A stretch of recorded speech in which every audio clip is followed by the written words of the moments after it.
Good Day Writers. We are looking at um, being anxious, and I'm not going to pussyfoot around on this one.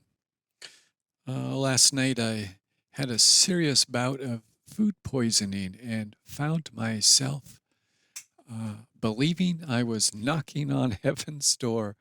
Now I know men are babies, and I am a baby, but to not be anxious, I wasn't worried about food or clothing. I I was worried. Uh, well, I wouldn't even say worried. I guess I was contemplating meeting my maker, and it wasn't so much through that crisis that uh, brings me into the discussion of being anxious. It was the aftermath that I'm really ashamed of, and I somehow gave myself permission to go on vacation and I don't know, wallow in a little self pity or something. I just had a bunch of stuff that was moving in the murky waters, and that event sort of stirred up the waters, and I can see that I I'm not the person I thought I was, but I need to, and I have brought it to God and working through that, and I just have asked um, God to forgive me for uh, really. I just feel embarrassed by my behavior, and uh, not embarrassed to any one person, but to my Father.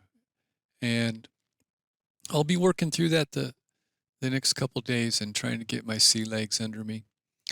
And I guess it brings to mind how difficult it is, the mundane, just to put one foot in front of the other, in front of the other. And um, it's difficult to put the pep in the step from the Spirit each step of the way. It is a discipline.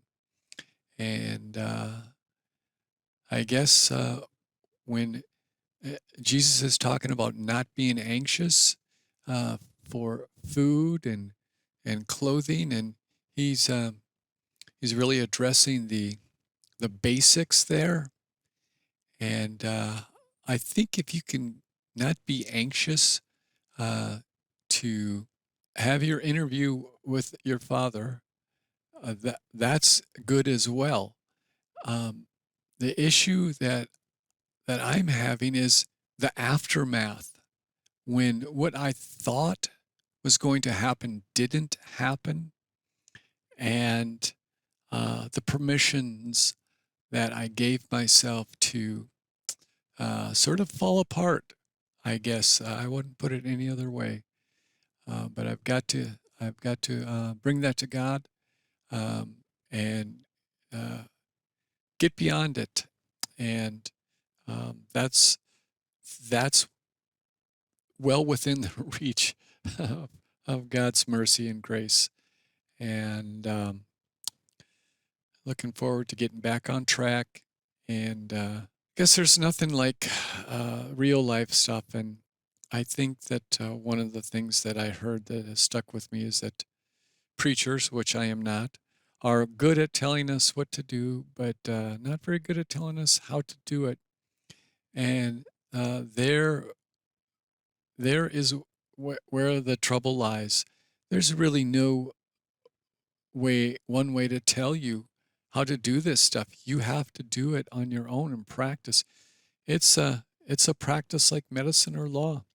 You're practicing walking with the Spirit until you practice enough where you start getting it. And I assure you, you can get it because Jesus said it's possible. Till we ride again, ride on.